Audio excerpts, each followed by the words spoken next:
Assalamualaikum warahmatullahi wabarakatuh. Baik anak-anak, kita melanjutkan perkembangbiakan pada tumbuhan lumut dan tumbuhan paku. Tumbuhan lumut ini berkembang biak secara generatif dan juga secara vegetatif. Jadi satu individu tumbuhan lumut itu bisa berkembang biak dengan dua cara yang saling bergantian, atau istilahnya adalah mengalami pergiliran keturunan atau metagenesis. Untuk mengetahui bagaimana mekanisme atau bagaimana sih yang sebenarnya yang terjadi pada tumbuhan lumut dan paku, kok bisa berkembang biak dengan dua cara. Baik, untuk fase vegetatif atau saat berkembang biak secara vegetatif, tumbuhan lumut dan tumbuhan paku menggunakan spora, ya, spora, sehingga disebut dengan fase sporofit, ya, fase sporofit, di mana tumbuhan itu menghasilkan spora. Nah, fase yang kedua yaitu fase generatif, ya, atau fase gametofit, di mana pada fase ini tumbuhan menghasilkan gamet atau sel kelamin, makanya istilahnya gametofit, ya, gametofit. Kalau tadi sporofit atau menghasilkan spora, ya, tumbuhan itu menghasilkan spora. Kalau gametofit, tumbuhan menghasilkan gamet. Ini terjadi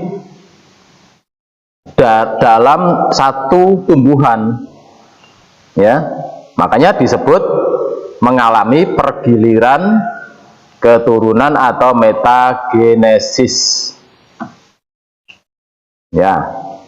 Nah, berikutnya bagaimana, atau untuk lebih jelasnya lagi, perhatikan model berikut ini. Mulai dari spora, ya, spora ini kalau dia jatuh di tempat yang sesuai, biasanya tempat yang lembab, akan berkembang menjadi protonema, ya, protonema atau tumbuhan lumut yang masih muda. Jadi penampilannya biasanya tidak kelihatan kalau itu tumbuhan lumut atau tumbuhan yang mempunyai organ-organ tubuh yang nyata seperti daun atau akar atau batang, itu enggak ada, ya. Jadi namanya protonema, hanya berupa lendir gitu aja, ya, lendir seperti cairan yang kental gitu, ya. Nah, dia akan tumbuh menghasilkan gamet, ya. Jadi setelah tumbuh menjadi dewasa, jadi tumbuhan lumut yang kelihatan itu, ya, ada daunnya, itu dia menghasilkan gamet, ya.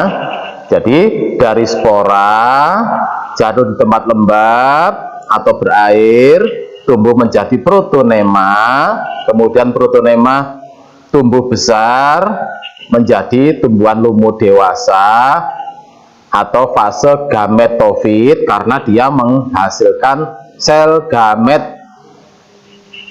Ada dua sel gamet. Yang pertama sel telur dihasilkan oleh archegonium. Ini adalah alat perkembangbiakan betina.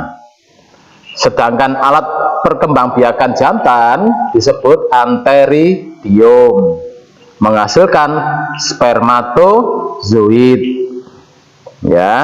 sekali lagi, tumbuhan lumut dewasa atau disebut dengan gametofit karena menghasilkan 2 sel gamet, jantan dan betina, ya. Yang betina atau archegonium menghasilkan sel telur, yang jantan antheridium menghasilkan spermatozoid. Ini fase di mana sel itu sifatnya haploid, ya, haploid. Kemudian dari 2 sel gamet, kalau terjadi penyerbukan, terjadi fertilisasi, menghasilkan zigot. Ya, zigot ini sifat selnya adalah 2N atau diploid. Kemudian zigot berkembang menjadi sporofit. Ya, zigot itu awalnya hasil dari peleburan 2 sel atau 2 inti sel telur dan spermatozoid menghasilkan zigot. Zigot berkembang jadi sporofit. Ya, sporofit itu juga tumbuhan, hanya istilahnya saja namanya sporofit karena menghasilkan spora.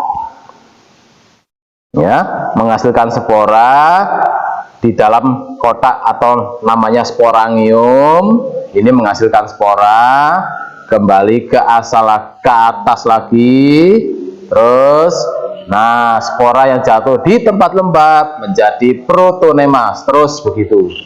Ya, jadi itulah alur dari metagenesis tumbuhan lumut.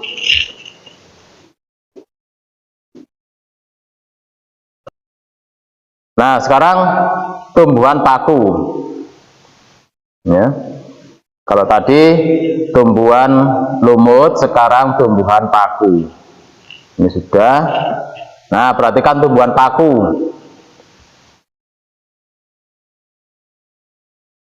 Ya. Diawali juga dari yang sama tadi, dari spora. Ya, dari spora kalau jatuh di tempat lembab menjadi protalium. Ya, bukan, kalau tadi protonema, ya namanya, sekarang protalium. Ya, protalium